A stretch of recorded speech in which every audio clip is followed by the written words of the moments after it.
Esta historia trata sobre la exnovia de mi papá. Mi papá tiene una suerte horrible con las mujeres. Es como un imán para las locas. Cada mujer con la que ha salido, excepto su novia actual, ha sido abusiva tanto mental como físicamente. Esta lista incluye a mi madre, pero esta historia es sobre su última novia, Marta. Ella ha pasado de acosarlo a él, a mí, a mi esposo e incluso a nuestra hija. Se conocieron en una fiesta de Navidad y se llevaron bien. Él acababa de salir de otra relación desastrosa con una mujer diferente con la que había estado en una relación intermitente durante 3 años. Ella era el típico tipo narcisista. Bueno, Marta parecía diferente. Decía que también acababa de salir de una relación abusiva. Salieron durante unos meses, pero ella nunca dejó que mi papá fuera a su casa.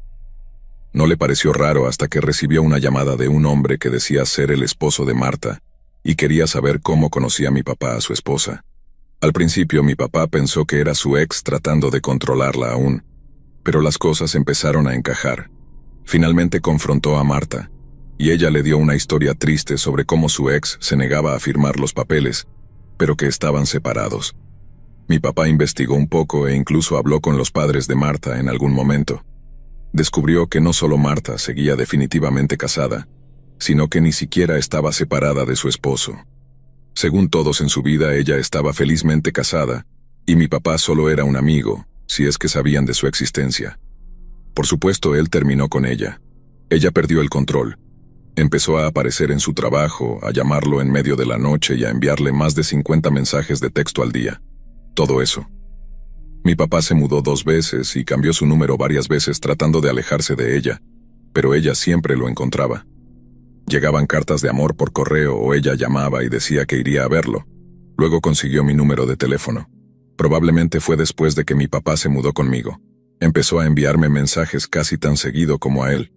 Cuando me casé con mi esposo y tuve a mi hija, se volvió aún más intensa. Me enviaba regalos para su nueva nieta. Siempre quería actualizaciones y cosas por el estilo. Yo nunca respondí y siempre devolvía los paquetes sin abrir o donaba los artículos que me enviaba directamente de las tiendas. Todo llegó a un punto crítico cuando se presentó en la puerta de mi papá mientras él estaba en el trabajo con una cazuela para él. Se la dio a su compañero de piso y le dijo que era porque notaba que mi papá estaba perdiendo peso. Mi papá le dijo a su compañero que la tirara.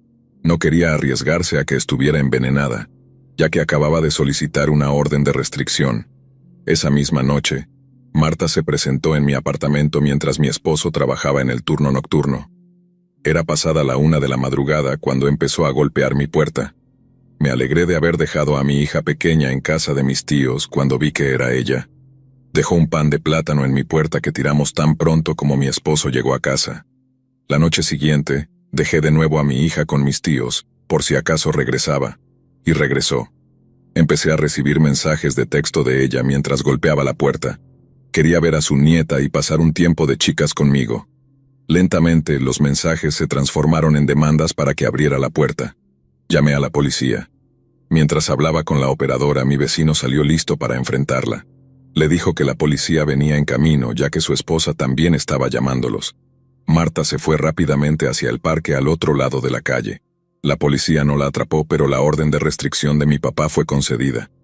Desde entonces nos hemos mudado a otro estado, pero ella aún me envía mensajes de vez en cuando queriendo saber cómo está mi papá o qué hace mi hija. Nunca respondo, pero guardo todos sus mensajes por si acaso necesito solicitar mi propia orden de restricción también.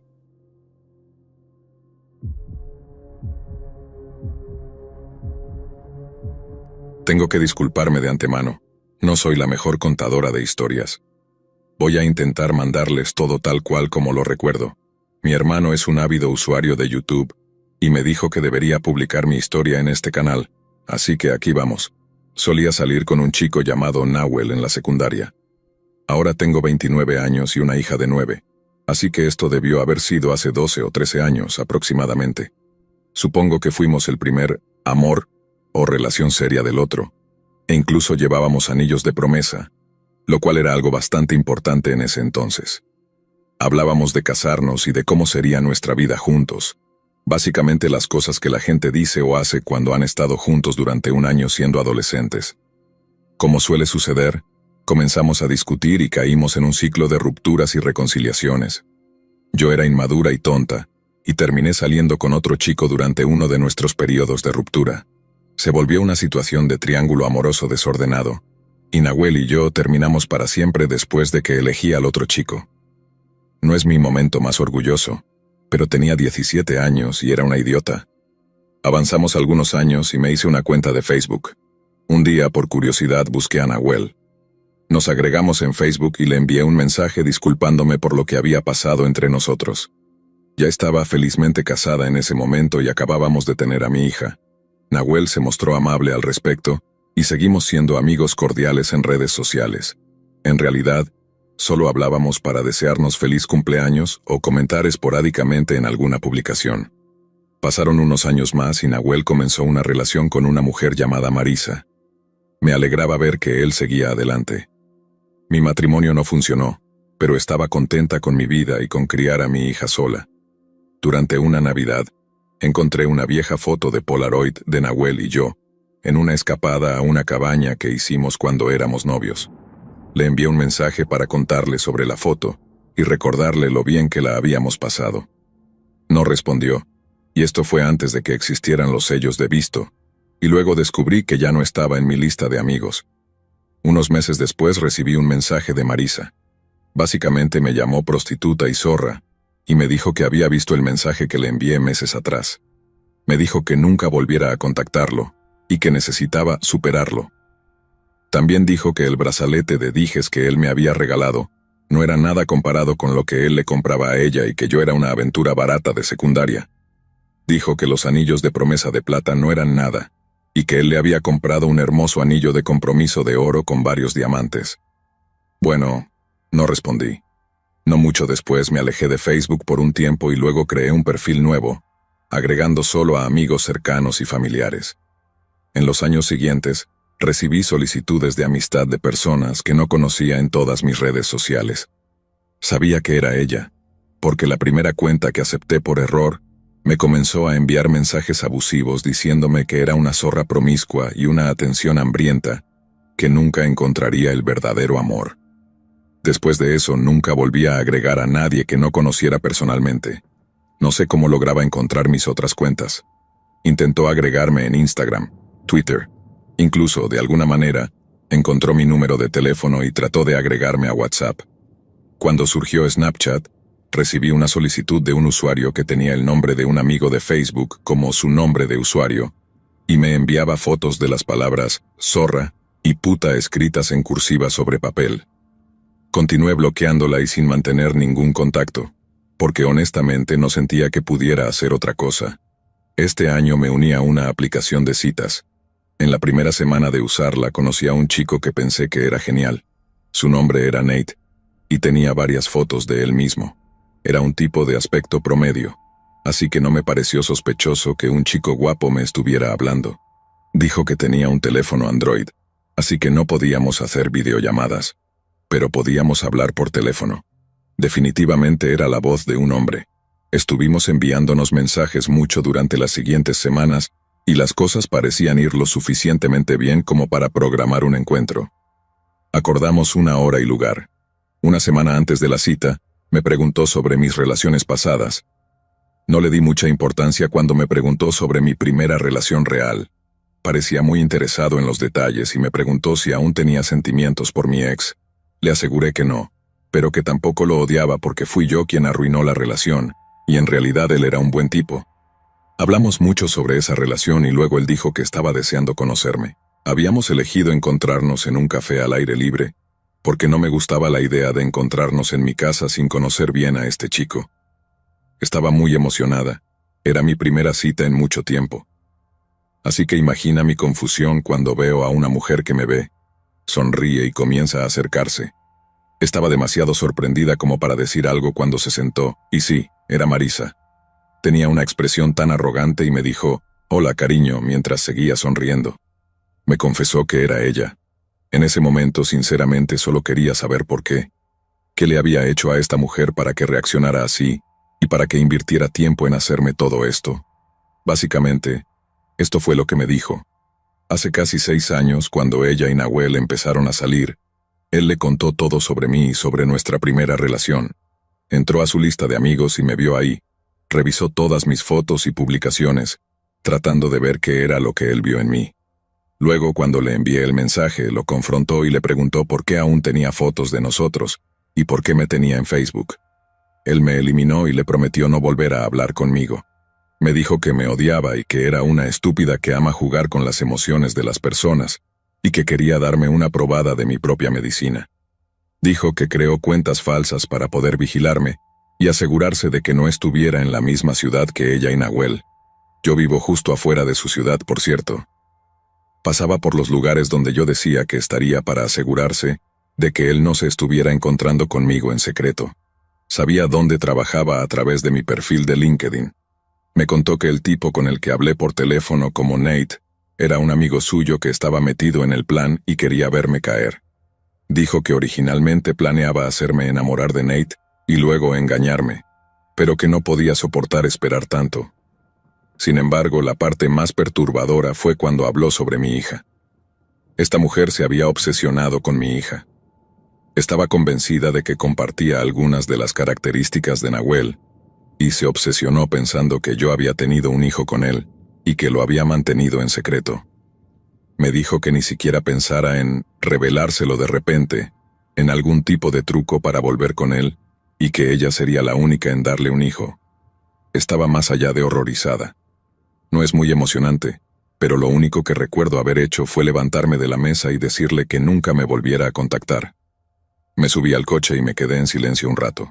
Lo primero que hice fue llamar a la escuela de mi hija y alertar a la recepción sobre una posible situación en la que alguien que no fuera ni su padre ni yo intentara recogerla. Luego llamé a mi hermano y le conté lo que pasó.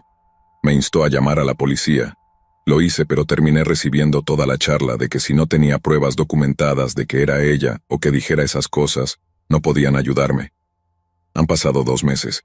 No he sabido nada de ella y mi hermano cree que tal vez consiguió lo que quería al imponerse como la única y verdadera de Nahuel, y que ahora me dejaría en paz. Aún así, tengo una paranoia enorme respecto a lo que publico en redes sociales, y en dónde podría estar ella acechando. Les he contado la situación a mi familia y amigos cercanos, y les advertí que no agregaran a ningún perfil extraño o a personas que no conocieran. Les dije a mis vecinos lo que estaba pasando y les mostré una foto de ella para que llamaran a la policía si la veían cerca de la casa. No me sorprendería que ella supiera mi dirección y comenzara a espiar por nuestras ventanas, o peor. También cambié las cerraduras como precaución. Así que espero que esta sea la primera y última vez que publique aquí. Marisa, no volvamos a encontrarnos.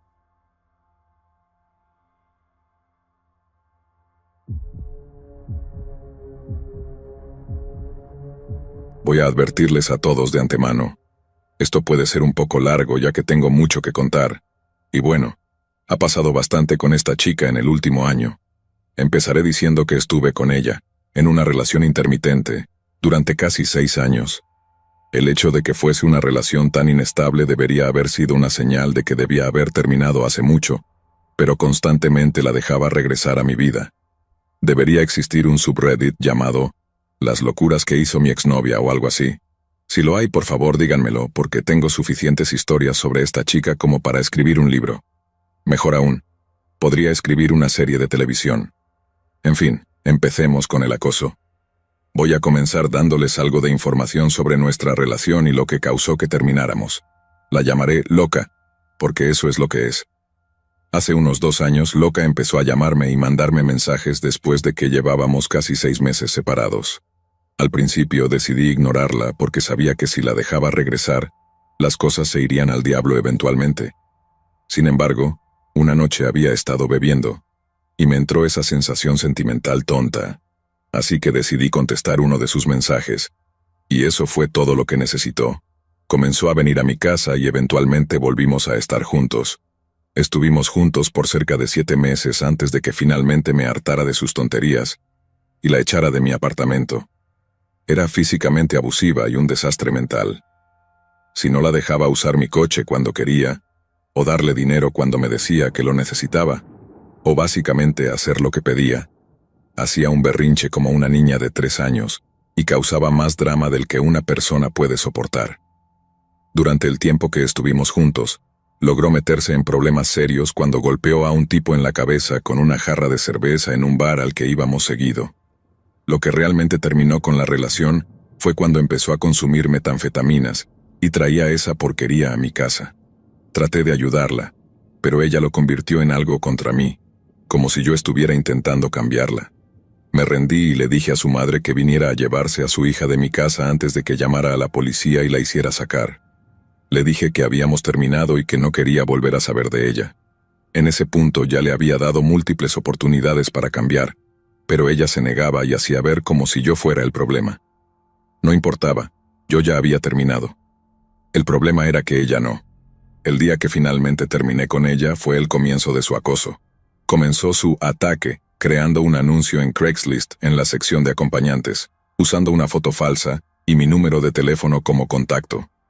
Recibí más de 500 llamadas y mensajes de texto de tipos aleatorios buscando tener sexo, y esto duró aproximadamente una semana antes de que todo se calmara.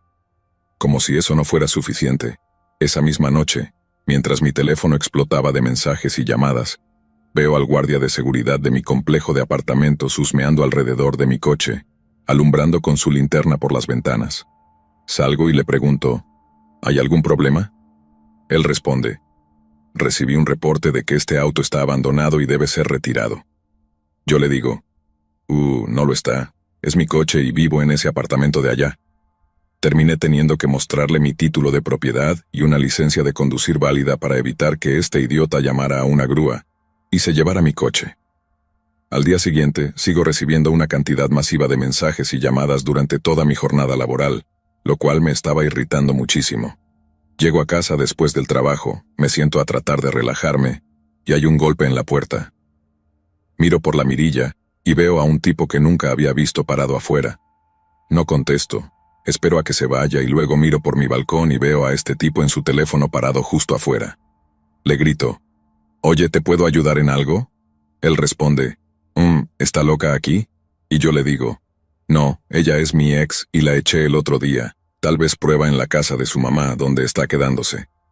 Terminé hablando un poco más con este tipo, y resulta que ella había organizado una cena con él, y le dio mi dirección como la dirección donde supuestamente se estaba quedando. Esa noche otros 3 tipos aparecieron buscando tener una cena con ella.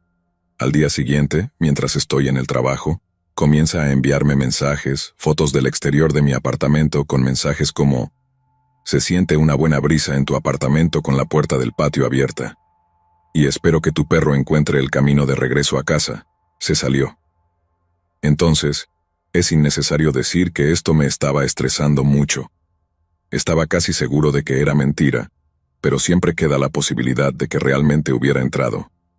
Llegué a casa más tarde y encontré el apartamento tal como lo había dejado, pero la pura confusión mental de todo esto casi me da una úlcera. Todo el tiempo la estoy ignorando, esperando que este asunto termine pronto. No, solo empeoró. Una vez más, después del trabajo, hay un golpe en mi puerta mientras veo la televisión. Miro por la mirilla y veo a 2 policías afuera. Solo pienso, ahora, ¿qué diablos? Abro la puerta y me reciben 2 tipos relativamente grandes en uniforme con expresiones de pocos amigos. Solo digo, sí, ¿en qué puedo ayudarles? ¿Eres mi nombre?, pregunta uno de los oficiales. Sí. ¿Hay algún problema?, responde. Solo si consideras que violar a una mujer joven es un problema. ¿Puedes darnos tu paradero en las últimas 2 horas? Estaba en shock, pero respondí. Bueno, acabo de llegar del trabajo hace unos 45 minutos. ¿Qué significa esto de violación? ¿Quién les dijo eso? Esta maldita realmente subió de nivel, llamando un reporte falso a la policía y logrando que los oficiales vinieran a interrogarme. Eso es descarado. El policía responde, no tengo permitido dar esa información, pero necesito que proporciones alguna prueba de que no estuviste en la zona de Galt entre las 2 y las 5 de la tarde de hoy. Ahora realmente me estoy empezando a molestar, sabiendo que soy 100% inocente de esta supuesta violación. Y me pongo un poco a la defensiva, lo cual no ayudó en ese momento, pero calmadamente respondí. Si quieren ir a mi trabajo y verificar que estuve allí hasta las 4, eso probará que no tuve nada que ver con esto. Y además, ¿van a arrestar a la persona que me acusa de este delito falso? Y lo que escuché a continuación me dejó perplejo. El policía dice, No estoy tan seguro de que sea un reporte falso. Tu coche aún está caliente y pareces culpable. No jodas, claro que mi coche está caliente. Acabo de llegar del trabajo hace menos de una hora, Einstein. Qué gran trabajo de detective. Se fueron, pero antes de hacerlo me dijeron que no saliera de mi apartamento, que volverían si mi historia no cuadraba. Bueno, nunca volvieron y llamé varias veces a la estación de policía para obtener una actualización sobre lo que descubrieron y ¿saben qué me dijeron? No se había presentado ningún reporte policial y no había ningún registro de policías enviados a mi dirección el día en cuestión. ¿Cómo diablos? Estaba a punto de perder el control. ¿Cómo es posible que siga haciendo estas cosas sin ninguna consecuencia? Aún estaba recibiendo mensajes y llamadas, menos que al principio, pero seguían llegando. Creo que pasó como una semana o algo así, y el asunto se calmó, aunque todavía recibía algunas llamadas y mensajes, pero no tan seguido. Empecé a pensar que finalmente había terminado de fastidiarme, y que podría vivir una vida normal, sin drama. Number. Llego a mi buzón después del trabajo, una semana o algo después de lo de la violación, y recibo una carta del correo que decía que había cambiado mi dirección, pero que si esto era incorrecto, que me comunicara con ellos para detener el reenvío de mi correspondencia. Así que llamo y les digo que no me he mudado ni he llenado ningún formulario de cambio de dirección, así que no hay razón para que mi correo se envíe a otro lado. Me aseguran que mi correspondencia seguirá llegando a mi dirección actual, y que no tenía de qué preocuparme, pues estaban llenos de mierda, porque no recibí una sola carta durante los 2 meses siguientes. Me tomó 3 llamadas y 2 visitas a la oficina postal para solucionar el problema.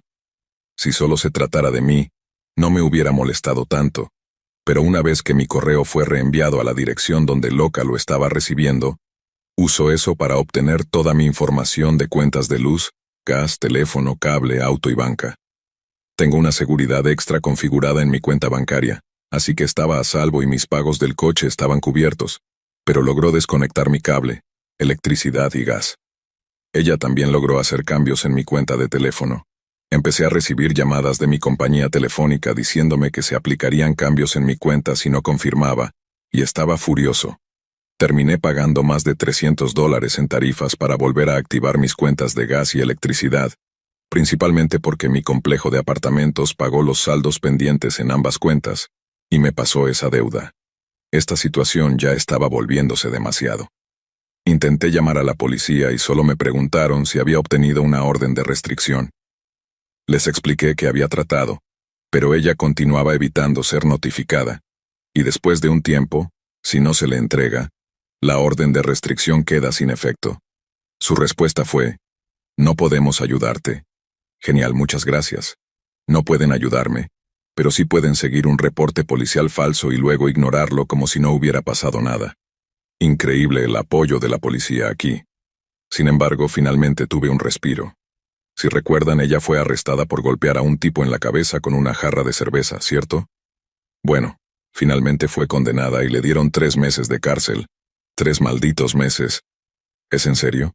No hay manera de que yo pueda salir y golpear a alguien con un objeto de vidrio sin terminar en la cárcel por al menos 1 año o más, pero de alguna forma, ella se libró fácilmente. De cualquier forma, eso significaba paz y tranquilidad por al menos un tiempo.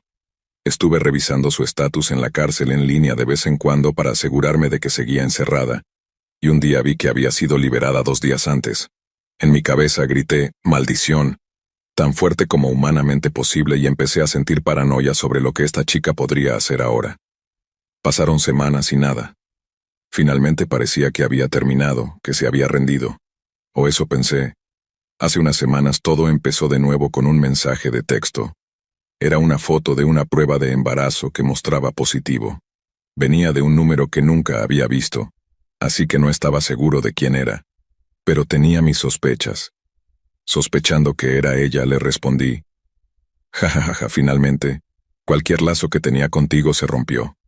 Diviértete con el pobre desgraciado que te dejó embarazada». Recibí una respuesta: «Obviamente no sabes quién soy». Y era verdad, en realidad no sabía quién era, y comencé a pensar, considerando que había hablado con otras mujeres desde que dejé a mi ex. De todas formas decidí ignorarlo y solo esperaba que se fuera. Durante la semana siguiente seguí recibiendo mensajes de texto, Todos con esa misma imagen de la prueba de embarazo, nada más. Seguí ignorando hasta que recibí otro mensaje. Esta vez era una foto de una mujer sosteniendo su vientre mostrando que estaba embarazada, pero sin la cabeza visible en la foto. Inmediatamente después, otro mensaje decía: parece que ahora sabemos quién es realmente fértil entre los dos, ¿verdad? Eso me hizo saber de inmediato que era mi ex, ya que habíamos intentado tener un hijo en algún momento, pero nunca funcionó. Así que respondí: genial que tengas una buena vida con el pobre tipo que lograste convencer de embarazarte. Gracias a Dios no fui yo. Ahora hazme el favor de desaparecer de una maldita vez. Ella respondió con insultos estúpidos e irrelevantes para la historia, y la ignoré, pensando que había hecho lo que quería. Restregarme en la cara el hecho de que probablemente no podría tener hijos. Lo cual para mí era una victoria. No podría tener hijos y ella tenía otros problemas con los que lidiar que la mantendrían lejos de mí. Pasó una semana y era jueves de la semana pasada. Soy del tipo de persona que deja todo para el último minuto, y en cuanto a levantarme por la mañana para ir al trabajo, duermo hasta lo más tarde posible, así que cuando voy al coche, necesito salir de inmediato o podría llegar tarde. Entonces me dirijo a mi coche y noto algo pegado en él. Hay 3 imanes con eslóganes estúpidos. Creo que uno decía algo sobre ser una loca de los gatos, o alguna tontería así. No presté mucha atención mientras los arrancaba porque tenía que irme al trabajo. Lo que sí noté fue que la muy desgraciada los había pegado con superglue a mi coche, así que no fue fácil quitarlos y aún tengo restos de los imanes en la pintura del coche. Pero eso no fue lo peor. Para explicar la siguiente parte tengo que contar una breve historia. Mencioné cómo mi ex comenzó a usar metanfetaminas, pues bien, un día cuando le permití usar mi coche, fue a ver a su hermano en su apartamento. Tuvieron una discusión, él le debía algo de metanfetamina y no la tenía, pero ella pensaba que sí. Al final el hermano quiso irse, y en un intento de detenerlo, usó mi coche para bloquear su salida. Él salió, pateó la ventana del lado del conductor y luego volvió a su camioneta y empezó a chocar contra mi coche hasta que ella se movió del camino. Así que no tuve ventana del lado del conductor durante mucho tiempo. Él no tenía seguro y siendo un adicto, era prácticamente imposible obtener dinero de él para arreglar la ventana. También soy perezoso y dejo las cosas para el último minuto, así que nunca lo arreglé. El clima en California me permitía andar con la ventana rota sin preocuparme demasiado por el interior del coche. Volviendo a lo que pasó el jueves pasado, ahora tengo un imán pegado en mi coche, y estoy a punto de entrar cuando veo alrededor de 2 kilos de mierda de perro con condones abiertos, solo ahí en el asiento del conductor. No puedo creerlo mientras busco algo para limpiar esa porquería, literalmente, de mi maldito coche. Encontré una bolsa de plástico en el suelo, y afortunadamente la mierda estaba seca, así que pude quitarla rápido del asiento. Estoy seguro de que aún terminé sentado en parte de eso, pero no tenía tiempo que perder porque ya estaba tarde y necesitaba llegar al trabajo. Llegué y le conté a mi jefe, que por suerte es un tipo genial y me dejó usar la primera media hora de trabajo para limpiar bien el coche. De más está decir, finalmente reemplacé la ventana del lado del conductor en mi coche. Y ahora me pregunto cuál será la siguiente jugada de esta chica, y sospecho que será algo aún más retorcido. Sé que voy a recibir 2 preguntas. La primera, ¿por qué no he cambiado mi número de teléfono? Y la segunda, ¿por qué no me he mudado? La respuesta a la primera es que tengo demasiada gente que conoce mi número actual, y no pienso darle esa victoria a ella, molestándome yo mismo al cambiarlo. La segunda es que planeo mudarme, pero no tengo el mejor historial de alquiler y romper mi contrato de arrendamiento no ayudaría en absoluto. Así que estoy aguantando y esperando que Loca finalmente desaparezca. En resumen, mi exnovia me atormenta de múltiples maneras, desde cambiar mi dirección de correo hasta vandalizar mi coche.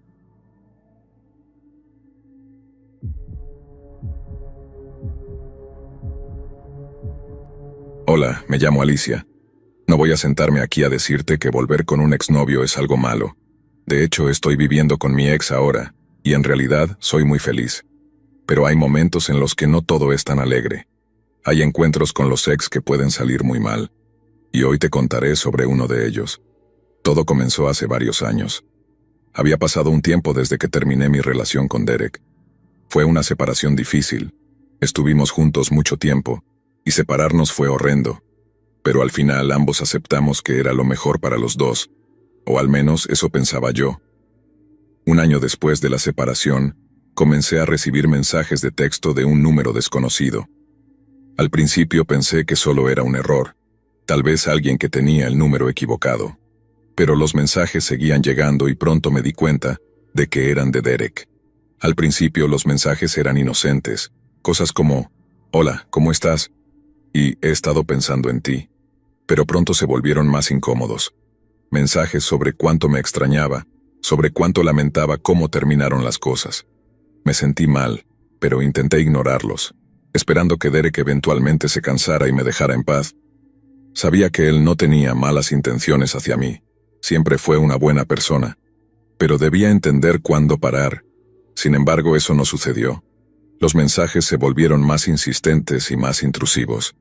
Comenzaron a llegar a todas horas del día y de la noche, siempre en momentos oportunos en los que yo no estaba haciendo nada, o cuando estaba en mi teléfono, como si Derek me estuviera observando constantemente.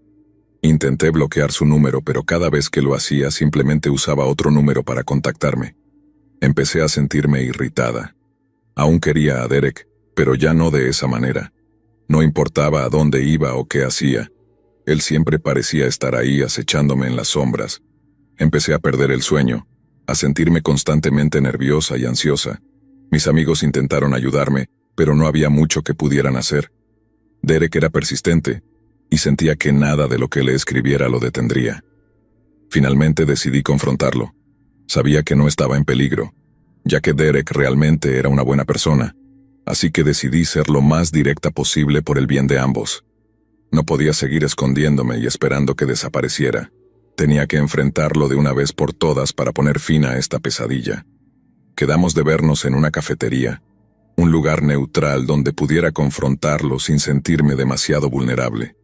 Ese día era festivo, así que la mayoría de las cafeterías estaban cerradas, pero él me invitó a una cerca de su casa que, según él, estaría abierta.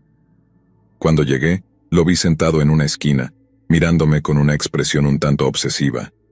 Decidí ignorarlo y seguir caminando. Tan pronto como entré, él se levantó y fue hacia la puerta poniendo un cartel de cerrado. «¿Qué estás haciendo?», le pregunté. «Me aseguré de que tengamos la cafetería para nosotros solos», dijo. «Espero que no le digas nada a mi jefe». Las demás cafeterías estaban cerradas. Fue en ese momento cuando me di cuenta de algo. Esta cafetería estaba completamente vacía. Las máquinas estaban encendidas, pero no había nadie sirviendo ni desayunando. Por lo que Derek me había dicho, entendí que trabajaba allí y que la había abierto solo para mí. Encontré esa actitud bastante inquietante y fue una gran señal de alarma, pero ya estaba allí y no podía irme. Además era Derek. Él era incapaz de hacerme daño, o al menos eso pensaba.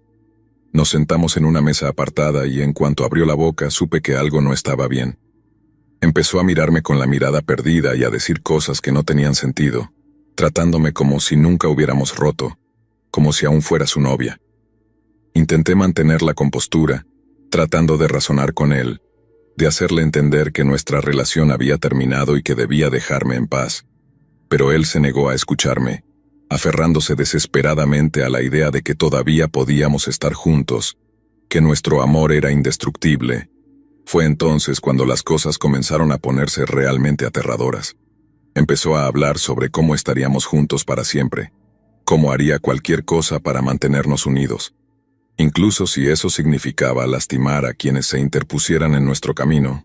Me levanté de la mesa sintiendo un escalofrío recorrerme la espalda. Tenía que irme, tenía que alejarme de él antes de que fuera demasiado tarde. Pero al girarme para salir, me di cuenta de que ya no podía hacerlo.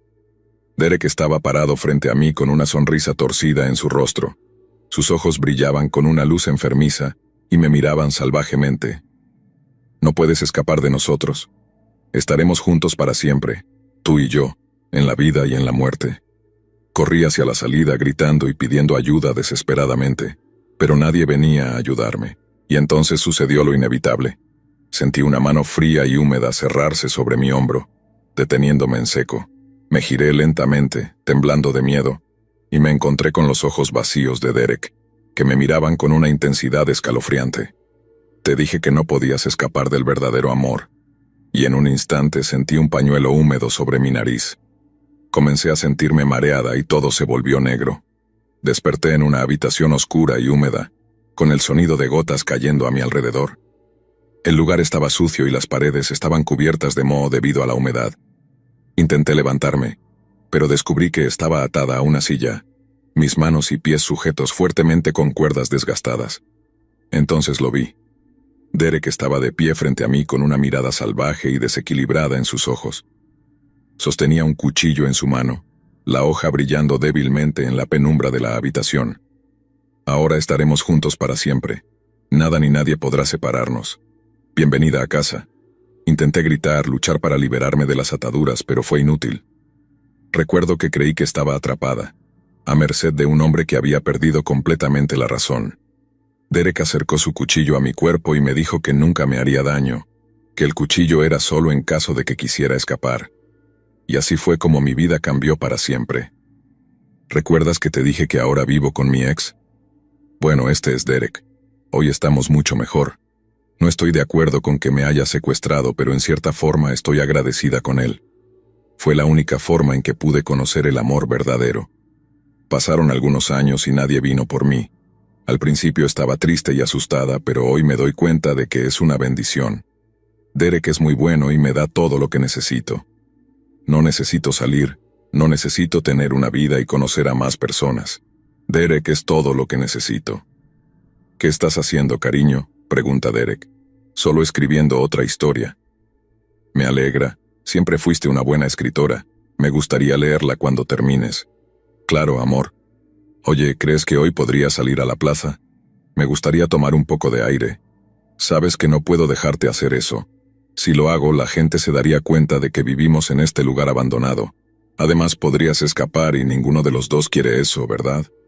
No, claro que no. Muchas gracias, Derek. Me haces muy feliz.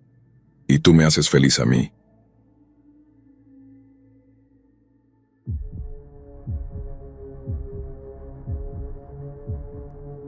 Hola, mi nombre es Rafael y soy un estudiante de tercer año en el MIT, especializado en ingeniería. Recientemente me mudé a un pequeño pueblo en Inglaterra desde los Estados Unidos para completar mi título de ingeniería. Ahora, probablemente te estés preguntando por qué un ingeniero del MIT se mudaría al extranjero, dejando una universidad de la Ivy League. Para entenderlo, debes conocer mi historia. Hace 3 años fui aceptado en el MIT para hacer un título de 4 años en ingeniería. Ahí conocí a Leila, una chica rubia de ojos azules impresionante de la que toda la clase hablaba. Al principio no nos conocíamos, pero a medida que avanzó el primer año, Leila y yo nos convertimos en buenos amigos. Era nuevo y extraño para mí tener a una chica como ella como amiga y por alguna razón, ella prefería pasar la mayor parte de su tiempo conmigo. Yo era el típico nerd flaco que siempre estaba en el tope de la clase, pero no tenía mucho más a mi favor. Venía de una familia humilde. Mi madre trabajaba en la iglesia local y mi padre era maestro de escuela. Incluso en ese entonces solo tenía 2 amigos que eran tan tímidos y estudiosos como yo. Incluso mi propia hermana me llamaba perdedor social, así que cuando una chica como Leila, que era popular y hermosa, pasaba todos sus momentos libres conmigo, estaba encantado. Hacíamos proyectos juntos, estudiábamos juntos y completábamos las tareas y los trabajos de clase juntos. Todos me miraban con asombro, ya que Leila y yo nos habíamos vuelto mejores amigos. Con todo el tiempo que pasaba con ella, me di cuenta de que no solo era bonita, sino también muy inteligente. Al comenzar el segundo año, Leila me invitó a salir. Créeme, estaba en las nubes. Nunca en mi vida había estado en una cita, y menos aún con una chica como ella. Acepté y mis padres estaban felices por mí. Comenzamos a salir y hasta la mitad del segundo año, éramos una pareja popular. ¿Qué piensas sobre vivir juntos?, me preguntó Leila una noche mientras estudiábamos en la biblioteca. Ambos vivíamos en dormitorios en ese momento, y honestamente no era la mejor situación de vida. Mi compañero de cuarto es desordenado y ronca demasiado fuerte. No me importaría mudarme a otro lugar, le dije. Mi compañera de cuarto es una fiestera, y siempre tiene amigos en el dormitorio. No puedo concentrarme en estudiar ahí, y ahora que estamos saliendo, Sería increíble si pudiéramos vivir juntos. Desde ese día comenzamos a buscar un lugar, y con suerte en menos de 2 semanas encontramos un apartamento acogedor no muy lejos de la universidad. Leila y yo nos mudamos, y para mí fue como si todos mis sueños se hubieran hecho realidad. Estaba viviendo con mi novia y la vida iba bien. La primera noche que nos mudamos al apartamento, acabábamos de instalarnos cuando Leila se vistió y parecía lista para ir a algún lado. «Oye, ¿a dónde vas?». Ella se quedó en la puerta en silencio, y luego respondió: «Nunca te lo he contado antes, Rafael. Sabes que pertenezco a una familia católica estricta, ¿verdad? Desde que era una niña, mis padres y yo asistimos a la misa de medianoche, y desde que me mudé aquí, descubrí que un padre en la iglesia cercana también ofrece misas nocturnas. Así que cada noche, después de cenar, voy allí. Espero que no te moleste. Yo mismo crecí en un ambiente cristiano. Mi madre trabajaba en una iglesia, así que no me molestaba en absoluto». «Adelante, no me importa. Pero, ¿quieres que vaya contigo? Es seguro estar afuera tan tarde. ¿A qué hora regresas?». «Está bien, estaré de vuelta a más tardar a las 12:30, y si necesito compañía te llamo. La iglesia no está lejos, solo a unas pocas calles». Nos besamos, ella se fue y yo me puse a ver Netflix. A la mañana siguiente, Leila ya estaba cocinando el desayuno antes de que me despertara. Debí haberme quedado dormido, ya que no recuerdo haberla visto regresar. Durante los siguientes meses teníamos una rutina. Cada noche ella asistía a su misa nocturna. Hasta entonces, ni siquiera sabía que existía tal cosa como la misa nocturna. Una noche, mientras hablaba con mi madre por teléfono, le mencioné a Leila yendo a misa de noche. Por un momento mi mamá no dijo nada. «¿Qué pasó, mamá? ¿Puedes oírme?». Sí, Rafa, te escucho. Es solo que no sé si las iglesias ofrecen una misa de noche o no. Quiero decir, la gente está bastante ocupada ahora, y tener una misa de noche es una buena forma de devolverlos a la fe. Pero organizar una misa en un horario conveniente, no sé, sigo dudosa al respecto». Mi madre siguió divagando sobre el tema unos minutos, pero lo único que se me quedó grabado fue el hecho de que era extraño que hubiera una misa nocturna. Siempre había confiado en Leila hasta entonces. Nunca me había dado razones para dudar de ella. Pero también confiaba en mi mamá, que había trabajado en una iglesia toda su vida, así que sabía un par de cosas sobre cómo funcionaban las iglesias. Intenté hablar con Leila sobre la misa de noche, pero siempre me daba respuestas cortas y se enojaba cuando intentaba profundizar en el tema. Otra cosa extraña era que nunca lograba mantenerme despierto hasta su regreso. Siempre me dormía poco después de que se iba. Una noche, hacia el final de nuestro segundo año, decidí seguir a Leila en secreto para ver de qué se trataba esta misa nocturna. Como esperaba, condujo hasta la iglesia cercana, pero en lugar de entrar por la puerta principal, Leila rodeó la iglesia y entró por una pequeña puerta trasera. Era muy raro, así que la seguí y entré por la misma puerta. Descendí por una larga escalera y pronto estaba en el sótano de la iglesia, que también era una cripta. En esa cripta había al menos una docena de mujeres, todas tan bonitas como Leila y jóvenes. Me puse un poco sospechoso y me escondí detrás de una columna, observando a todas las mujeres. Pero en lugar de rezar, todas estaban de pie en un círculo alrededor de un pentagrama invertido. Había velas encendidas, y de repente empezaron a cantar algo, probablemente en latín o griego. Luego, una mujer se puso en el centro del círculo y comenzó a hablar. No parecía tener más de 25 años, y las cosas que escuché me hicieron querer vomitar y llorar al mismo tiempo. No esperé a que el ritual terminara. En su lugar, volví a casa. Empaqué la mayoría de mis cosas, y me mudé de nuevo a mi habitación en el dormitorio. Sabía que Leila vendría a buscarme, pero ya no quería tener nada que ver con esa mujer. Llamé a mi madre y le conté todo lo que había visto. Ella inmediatamente me pidió que volara de regreso a casa. A la mañana siguiente, antes de que Leila pudiera alcanzarme, tomé el primer vuelo de regreso. Tan pronto como llegué a casa, mi salud comenzó a deteriorarse. Empecé a tener fiebre alta por las noches, aunque durante el día me sentía bien. Finalmente, mis padres se hartaron y llamaron al sacerdote local. Le conté toda la historia y él dijo que Leila era una bruja de 157 años que usaba a jóvenes como yo para mantenerse joven y saludable. Eso era lo que el líder del culto decía en la cripta la noche que me fui. Leila había empezado a absorber mi energía vital poco a poco, sin que yo lo supiera, y si hubiera permanecido con ella, me habría matado al final de mi cuarto año. Ya había lanzado su hechizo sobre mí en el momento en que empecé a vivir con ella. Por eso siempre estaba tan somnoliento por la noche y nunca recordaba cuando regresaba. El sacerdote me bendijo con agua bendita y me pidió que me mudara a otro país temporalmente, ya que el culto no solía dejar ir fácilmente a sus víctimas. Por eso, tan pronto como recuperé la salud, me mudé a Inglaterra para completar mi educación restante. Espero que Leila y su culto no me encuentren aquí. Lamento si esa historia fue un poco perturbadora, pero lo que experimenté realmente cambió mi vida. Desde que llegué a Inglaterra he estado haciendo todo lo posible por mantener un perfil bajo y concentrarme en mis estudios, aunque en el fondo siempre siento una sombra de temor de que Leila, o alguien de su iglesia, pueda aparecer de nuevo.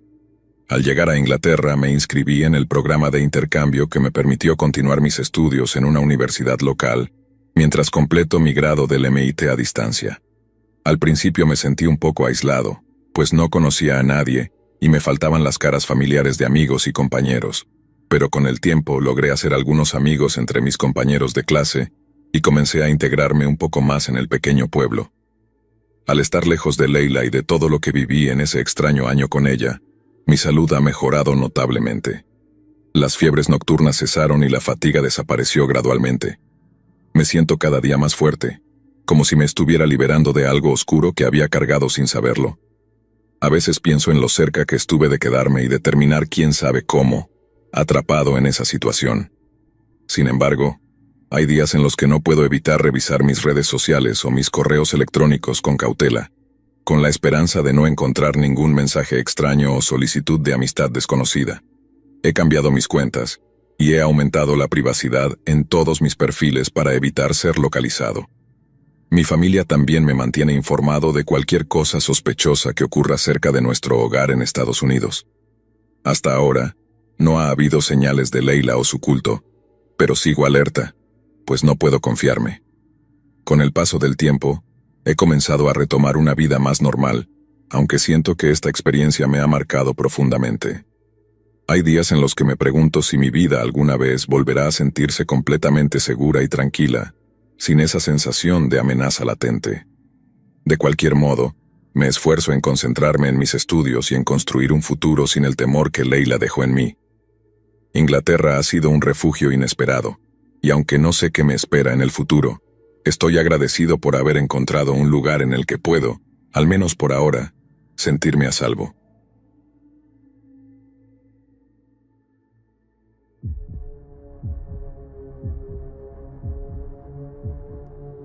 En aquellos tiempos, antes de que la tecnología y las redes sociales se volvieran una parte tan importante de nuestras vidas diarias, hacer amigos no era tan fácil como lo es ahora. La mayoría de las mujeres bonitas que veía un día, nunca las volvía a ver, principalmente porque no tenía el valor de acercarme a ellas y conocerlas. Al mismo tiempo era lo que llamarías una persona socialmente torpe, y tenía que recurrir a otros medios para conocer gente. Pero entonces, de repente, llegó Facebook, una aplicación donde la gente puede hacer amigos y averiguar casi todo lo que quiere saber sobre otra persona, todo con una simple solicitud de amistad. Sin embargo, no era lo que pensé que sería, ya que mi experiencia con Facebook cambió mi vida por completo. Mi nombre es Fernando Halter y era el año 2007. Facebook se había lanzado 3 años antes y estaba en auge en 2006, cuando la gente empezó a preferirlo a MySpace. Al principio fui bastante escéptico respecto a unirme, ya que no era un gran fanático de compartir mi información en línea, pero finalmente cedí y decidí crear una cuenta en Facebook. Si recuerdo bien, mis primeras sugerencias eran todas personas en Nueva York, y pasé un buen rato simplemente revisando sus perfiles, preguntándome si debía enviarles una solicitud de amistad. Y fue entonces cuando la vi, Annabelle Tate. Era simplemente la mujer más hermosa que había visto, pero lo que más me intrigó de ella fue su perfil, lleno de fotos de ella y sus amigos en fiestas, de vacaciones, y en general viviendo su mejor vida. Pasé un tiempo pensando en qué hacer antes de finalmente enviarle una solicitud de amistad. Ella la aceptó en unas 2 horas y me envió un mensaje diciendo: «Hola, soy Annabelle». Desde ese punto, la conversación fluyó, ya que Annabelle era una persona muy relajada, aunque ahora que lo pienso creo que era solo la comodidad de estar detrás de una pantalla. Hablamos en línea durante aproximadamente una semana, en su mayoría sobre mí, ya que ella hizo muchas preguntas sobre mi pasado y mi vida en general. Eventualmente decidí pedirle que nos viéramos en persona. ¿Te gustaría vernos algún día? A lo que respondió, claro, ¿dónde quieres encontrarnos? Le dije, podríamos cenar mañana en la noche. Ella contestó, no estoy en la ciudad en este momento, pero regreso mañana, así que tal vez pasado mañana. Acepté. Salí al día siguiente al restaurante en el que habíamos acordado vernos. Ella aún no había llegado, así que decidí mandarle un mensaje para preguntarle si todo estaba bien. ¿Todo está bien?, respondió. Voy en camino, solo llego un poco tarde. Esperé unos 10 minutos más y luego la vi. La primera cosa que noté fue que Annabelle era mucho más delgada de lo que parecía en su perfil. También tenía ojeras que había intentado cubrir con maquillaje.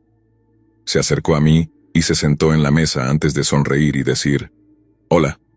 Le sonreí de vuelta y le dije, «¿Te ves cansada? ¿Estás segura de que estás bien?».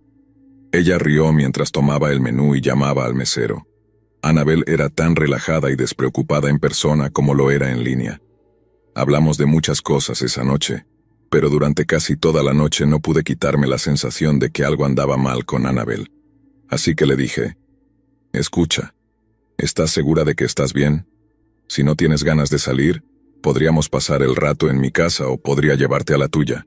Ella se quedó mirando su comida por un rato antes de levantar la vista y responder, «Me gusta la idea de ir a tu casa». Así que pedimos la cuenta y nos fuimos.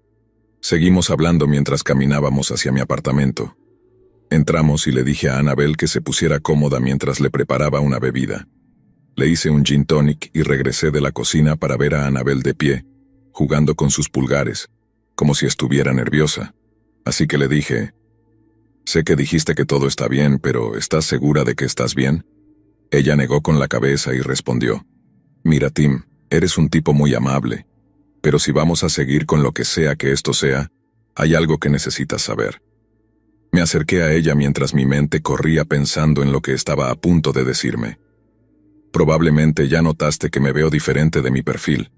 Bueno, eso es porque no he estado activa en esa cuenta durante un tiempo.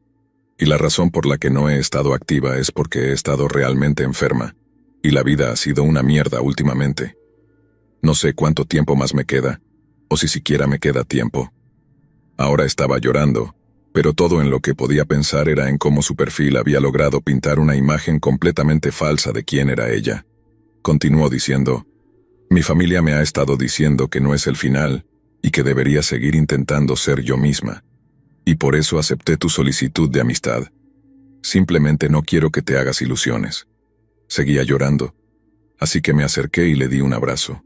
Estaba tan cerca de mí, se sentía tan bien, y olía tan bien, tan bien. «Está bien, Annabelle», le dije antes de colocar mi mano en su mejilla. «Alguna enfermedad estúpida no se va a llevar a alguien tan hermosa como tú del mundo. No, eso no sería justo». Su expresión cambió mientras intentaba alejarse del abrazo, pero apreté mi agarre continuando.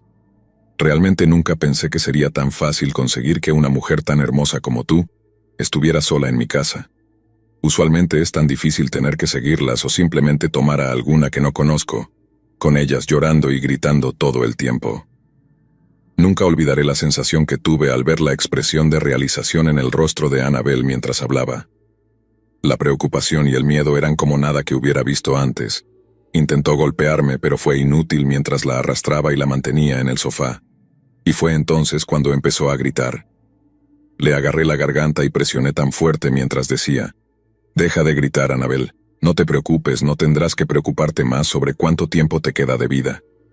Su lucha continuó, pero no por mucho tiempo. Tuve mi manera con ella mientras se desmayaba y moría. Así que ahí lo tienes, oficial. Annabelle Tate fue mi primera vez usando Facebook. ¿Y qué experiencia fue? Eres un hombre enfermo, Fernando. Aseguraré que pases el resto de tus días tras las rejas. Diga lo que quiera, oficial, pero si me pregunta, yo no hice nada malo. Todo lo que hice fue pedirles ser amigas y ellas aceptaron. Solo quería algunos amigos. Violaste y mataste a 19 mujeres usando Facebook, y Dios sabe cuántas antes de eso. Y dices que solo querías amigos. Bueno, ya no tendrás que preocuparte por eso. Pronto descubrirás lo que le pasa a gente como tú en prisión. Estoy seguro de que mucha gente querrá ser tu amigo. Eso espero. Gente como tú no merece compasión. Bueno, si eso es cierto, oficial, entonces supongo que es algo bueno que encontré Facebook. La celda de interrogatorio quedó en silencio. El oficial, con expresión dura y sin rastro de simpatía, miró fijamente a Fernando, quien mantenía una leve sonrisa en su rostro, satisfecho como si su confesión fuese algo de lo que enorgullecerse en lugar de un oscuro y retorcido relato. Eres un monstruo, Fernando. ¿Te das cuenta de lo que has hecho? 19 mujeres, 19 vidas destruidas. Y eso solo en Facebook. Dios sabe cuántas antes o después. Fernando no respondió. Solo se encogió de hombros y miró a su alrededor, como si la situación le aburriera. Finalmente dejó escapar una risa breve y seca. Monstruo, ¿eh? Solo soy el resultado de esta era de conexiones instantáneas. Facebook no me hizo hacer nada de lo que hice. Solo me lo facilitó. El oficial golpeó la mesa con el puño, visiblemente molesto por la frialdad de Fernando. La moralidad y la empatía parecían ser conceptos completamente ajenos a él, como si fueran emociones humanas que simplemente no formaban parte de su ser. Eso no te excusa. Facebook es una herramienta, no una excusa. Eres tú quien decidió cometer esos crímenes. Tú elegiste abusar de la confianza de esas mujeres, de su vulnerabilidad. ¿O acaso no sientes ningún remordimiento, ninguna pizca de culpa por lo que les hiciste? Fernando sonrió y movió la cabeza lentamente. Remordimiento es para los débiles, oficial. Yo no soy débil. Todo lo que quería era compañía. Tal vez lo busqué de una manera poco convencional. Pero dime, ¿quién en este mundo no está solo tratando de llenar el vacío de una forma u otra? El oficial lo miró con una mezcla de asco y desprecio, apretando los dientes. Sabía que, en el fondo, Fernando no buscaba comprensión ni redención. Solo disfrutaba del poder de manipular y controlar, y hasta este momento final, parecía gozar del control sobre la conversación. Entonces, Fernando, ¿crees que has ganado? ¿Crees que esa soledad te da el derecho de tomar lo que quieres sin consecuencias? Te lo aseguro, esta es la última vez que podrás disfrutar de esa sensación de poder. Las cosas son diferentes en prisión. Allí no serás un depredador, serás una presa. Y créeme, no habrá nadie para ayudarte. Sin embargo, Fernando no parecía afectado por la amenaza. Simplemente sonrió con la misma indiferencia perturbadora. No se preocupe, oficial. Estoy seguro de que haré amigos. La puerta de la celda se abrió y 2 guardias ingresaron para escoltarlo fuera. Mientras lo llevaban, Fernando lanzó una última mirada al oficial, como si quisiera recordar su cara para algún día recordarla y burlarse de ella en su mente. Pero el oficial ya había decidido olvidarse de su existencia, verlo como lo que realmente era. Un ser despreciable destinado a desaparecer detrás de los muros de una celda, olvidado por el mundo y sin la posibilidad de dañar a nadie más. Sin embargo, mientras los guardias lo llevaban por los pasillos del calabozo, Fernando seguía sonriendo, convencido de que siempre habría alguien dispuesto a caer en su red, alguien que, bajo la promesa de una amistad, le daría otra oportunidad para actuar de nuevo. Desde la oscuridad de su mente, mientras pensaba en sus crímenes con orgullo y satisfacción, Fernando murmuró para sí mismo, con una voz apenas audible para los guardias que lo escoltaban. Facebook siempre estará allí, solo se necesita una solicitud de amistad. Los guardias no respondieron, solo lo llevaron hacia la oscuridad de la celda que se convertiría en su nuevo hogar, mientras la puerta se cerraba encerrándolo junto a sus propios demonios.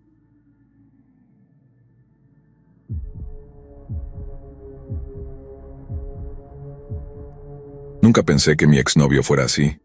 Cuando lo conocí parecía el típico buen chico, de esos que siempre andan de buen humor, atentos, dulces. Me caía tan bien que a veces me preguntaba si realmente merecía estar con alguien como él.